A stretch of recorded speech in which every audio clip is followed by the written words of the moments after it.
नमस्कार दोस्तों, मैं हर्ष सर एक बार फिर से आस्था पढ़ाई वाले चैनल पे आपका स्वागत करता हूँ।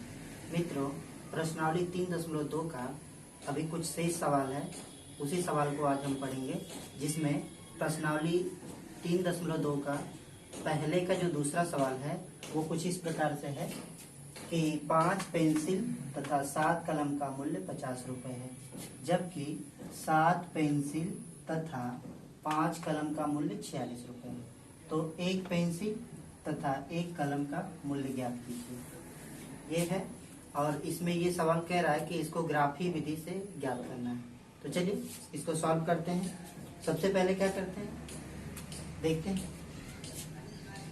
दिया है कि 5 पेंसिल तथा 7 कलम का मूल्य 50 रुपये है, जबकि एक पेंसिल और एक कलम का मूल्य नहीं पता है। तो आप सबसे पहले कहेंगे, माना कि एक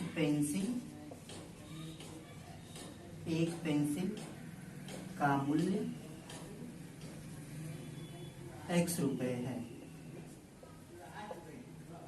तथा एक कलम का मूल्य y रुपये है। ये तो एक कलम तथा एक पेंसिल का मूल्य हो गया। तब प्रश्नानुसार देखिए क्या कह रहा है, तो लिखेंगे तो प्रश्नानुसार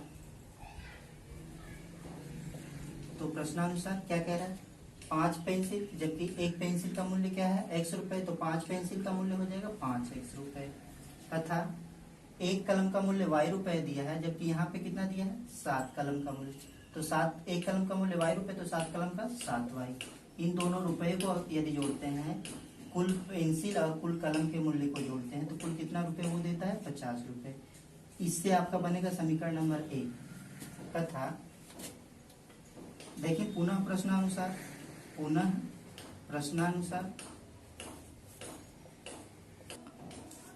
प्रश्नानुसार 7 पेंसिल, जबकि एक पेंसिल का मूल्य x रुपए, तो 7 पेंसिल का मूल्य 7x रुपए हो जाएगा। तथा 5 कलम का मूल्य, जबकि एक कलम का मूल्य y रुपए है, तो 5 कलम का मूल्य 5y हो जाएगा। इन दोनों रुपए को जोड़ा तो कुल मूल्य चुकाता कितना है 46 रुपए, तो ये 46 हो गया। इस तरीके से ये हो जाएगा समीकरण नंबर 2। समीकरण 1 और 2 प्रश्न का बीजगणितीय युग्म समीकरण है। अब हम क्या करेंगे कि समीकरण 1 और 2 की मदद से इसको ग्राफ विधि से x और y का मान निकालेंगे। ग्राफी विधि से हल करने के लिए आप समीकरण 1 को आधार मानते हैं, तो समीकरण लिखेंगे, समीकरण 1 से क्या समीकरण दिया है मित्र, 5x + 7y = 50। अब देखते हैं, आप इसको कह सकते हैं कि 7y बराबर, ये 50 दिया बराबर के दाहिने तरफ, तो 5x को बराबर के दाहिने तरफ लेके जाएंगे, तो ये हो जाएगा -5x। तब y बराबर हो जाएगा 50 - 5x बटा 7। ये y के मान के लिए हो गया। तो आप जानते हैं कि पहले इस तरीके से बना लिया, तो आप क्या करेंगे, एक टेबल बनाएंगे। तो पहले टेबल में क्या करते हैं कि x का मान रखते हैं तथा दूसरे में y का मान रखते हैं। अब देखते हैं, टेबल में कुछ इस तरीके का आप मान मानिए कि x का मान रखने पे y का मान प्राप्त हो जाए। जैसे देखिए, x बराबर यदि हम रखते हैं 3, यदि 3 रखते हैं, तो यहाँ पे देखिए ये 50 दिया ही है, y बराबर 50 - 5x बटा 7, तो ये 50 - 5 गुणते क्या हो जाएगा, x की जगह पे 3 और पूरे के बटा हो जाएगा 7, बराबर आप कह सकते हैं 50 - 5 दिया 15 बटा हो जाएगा 7। 50 में से 15 जाएगा तो हो जाएगा 35, और 35 में से 35 भाग देंगे 7 से, तो 7 × 5 = 35। मतलब x का मान यदि आप 3 रखे थे, तो y का मान हो जाएगा 5। यदि x बराबर आप 10 मानते हैं, तो देखिए 10 मानते हैं, तो यहाँ देखें ये आपका हो जाएगा, y बराबर हो जाएगा 50 - 5x है, तो x का मतलब क्या होता है कि x का मतलब यहाँ पे दिया 10, तो 10 का 5 में गुणा करेंगे, 10 × 5 = 50, 50 बटा हो जाएगा ये पूरे के 7, बराबर हो जाएगा 50 × 50 50 में से 50 जाएगा तो 0, 0/7 बराबर क्या हो जाएगा 0। मतलब x का मान आपने 10 रखा तो y का मान हो जाएगा 0। अब यदि हम x का मान -4 रखते हैं तब देखते हैं y का मान क्या होगा। इसी में मान रख ले x की जगह पे, x का मान -4, तब ये y बराबर आपका हो जाएगा 50 माइनस 5 गुणते x का मान कितना मान लिया -4 पूरे के बट्टा हो जाएगा 7 बराबर। आप देखिए माइनस का माइनस में गुणा करते हैं तो चिन्ह होता है प्लस। आगे क्या दिया है 50 माइनस माइनस हो जाएगा प्लस, 5 चौका 20 और ये पूरे के बट्टा क्या हो जाएगा 7। तो 50 में 20 जोड़ेंगे तो हो जाएगा 70, 70/7, 7 से 70 में भाग देंगे तो कितनी बार जाएगा 10 बार। अर्थात x का आप -4 मान रहे हैं तो y का मान मिल रहा है 10।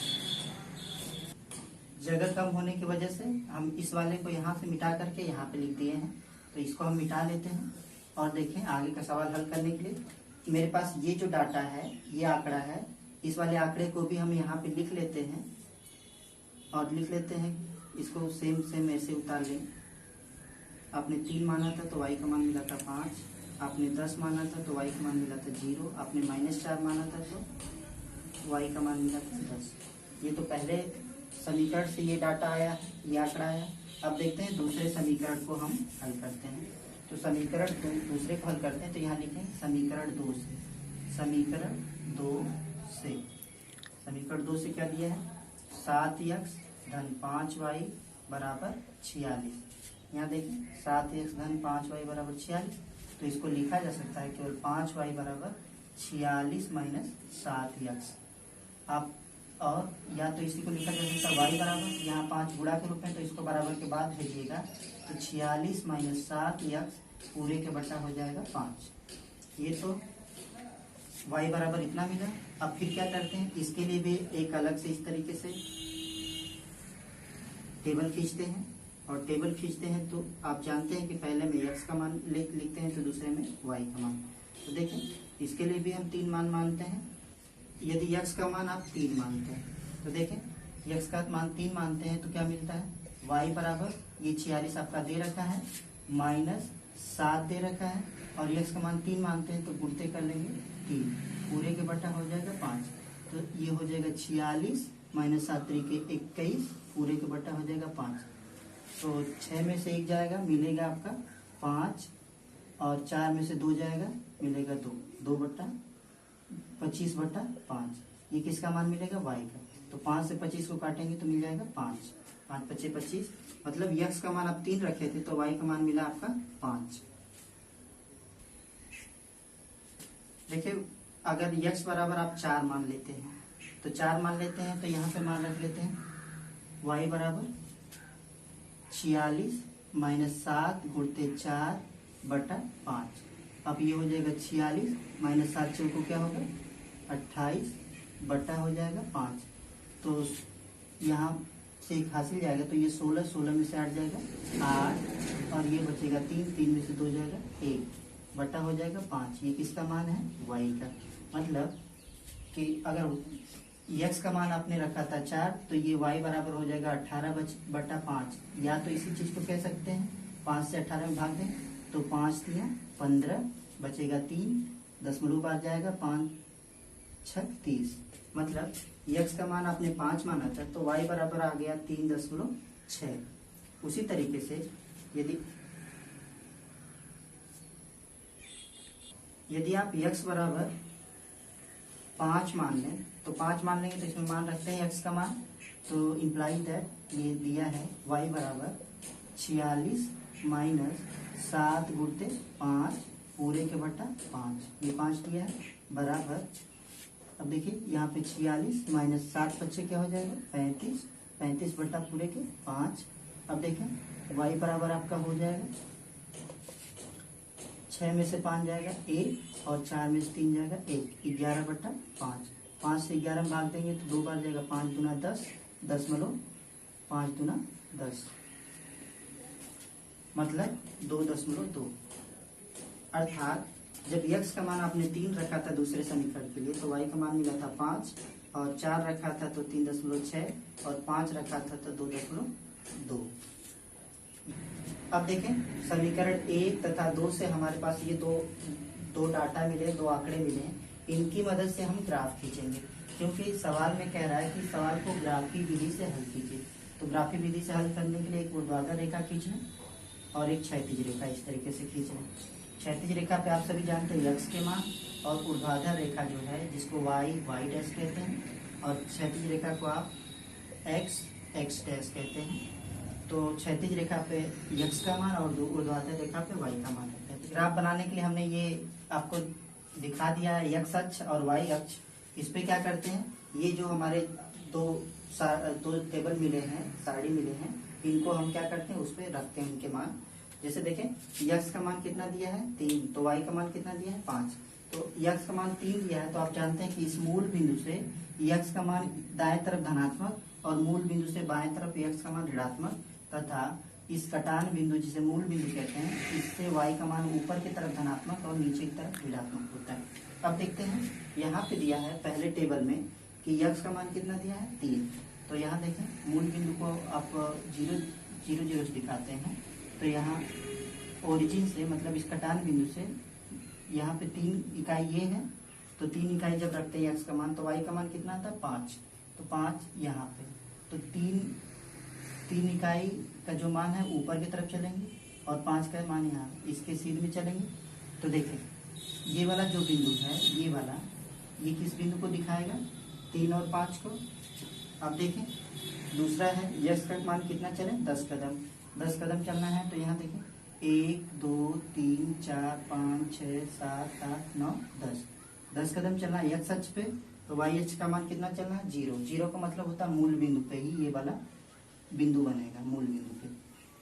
अब देखें तीसरा है x का मान कितना चलना है ऋण 4 चलना है। तो ऋण 4 कहाँ पे चलते हैं मूल बिंदु से दाएं तरफ।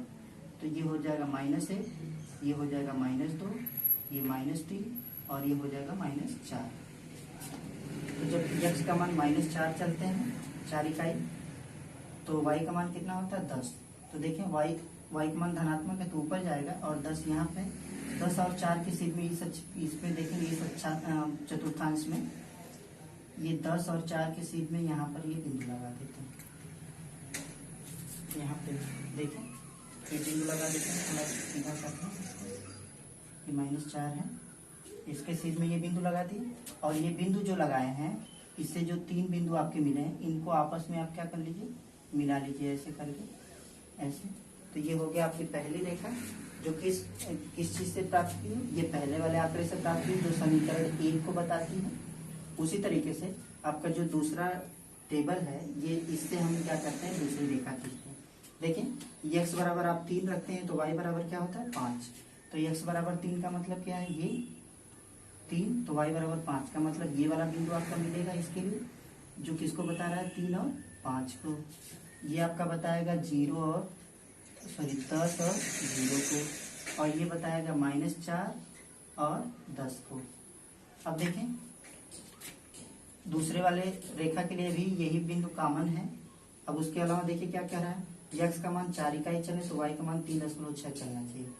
तो x का मान 4 इकाई यहाँ पे है, तो y का मान 3.6, मतलब 3 और 4 से थोड़ा, 3 और 4 के बीच में थोड़ा सा आप समझ लें यहाँ पर ये बिंदु होगा। तो यहाँ पे मिला नहीं, x का मान 4 इकाई तो y का मान 3.6, तो ये 4 इकाई और 3.6 का मतलब यहाँ पे ये वाला बिंदु मिलेगा करीब करीब यहाँ पे। फिर उसके अलावा देखें x का मान 5 इकाई चलते हैं, तो ये आता है y का मान 2.2, तो ये 5 इकाई यहाँ पे है x का मान, तो ये चलेंगे 2.2 का मतलब थोड़ा सा 2 से थोड़ा सा ऊपर, 2 यहाँ तक है तो थोड़ा सा ऊपर ये वाला होगा, यहाँ पे बिंदु होगा 2.2। इनको भी, इन तीनों बिंदुओं को आपस में क्या कर लेते हैं, एक रेखा द्वारा मिला लेते हैं। इसे थोड़ा रेखा पे कर लें। ग्राफ पेपर पे ये बहुत सटीक आता है, लेकिन इस तरीके से खींचा जाता है तो थोड़ा सा मिस्टेक होता है थोड़ा। लेकिन देखिए इस तरीके से आपका ये जो है, ये वाला पहली रेखा है, ये किसको बताती है 5x धन 7y बराबर 50 को, और दूसरी रेखा है ये बताती है 7x धन 5y बराबर 46 को। अब देखें इन दोनों में देखें कॉमन क्या है। देखिए ये जो कटान बिंदु है 3 और 5, इसी कटान बिंदु को आप कह सकते हैं कि x और y के मान है, और जबकि आपका क्या पूछा है कि एक पेंसिल तथा एक कलम का मूल्य।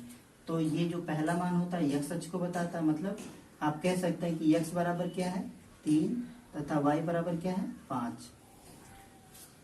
और x को क्या कह रहे हैं कि एक पेंसिल का मूल्य, तो और एक पेंसिल का मूल्य क्या दिया, x बराबर 3 तथा एक कलम का मूल्य क्या दिया है, y बराबर 5। ये हो गया आपका पहले का उत्तर। दूसरा सवाल है, आप अपनी किताब में देखिएगा, कुछ इस तरीके सवाल है कि a1 अपान a2 कामा b1 बटा b2 कामा c1 बटा c2 की तुलना करके समीकरण को ज्ञात कीजिए कि वो प्रतिच्छेदित रेखाएं बनाता है, समांतर रेखाएं बनाता है या संपाती रेखाएं बनाता है। मित्रों, इस तरीके के सवाल में जब प्रतिच्छेदित, समांतर या संपाती ज्ञात करना होता है तो कुछ बेसिक जानकारी होनी चाहिए। उस बेसिक जानकारी में आपको सबसे पहले ये जानकारी होनी चाहिए कि रैखिक समीकरण युग्म क्या होते हैं। तो रैखिक समीकरण युग्म का मानक रूप होता है जैसे a1x plus b1y plus c1 is equal to 0। ये आपका समीकरण एक जो मानक रूप कहलाता है। और दूसरा है a2x plus b2y plus c2 is equal to 0। ये हो जाएगा आपका मानक रूप का दूसरा समीकरण।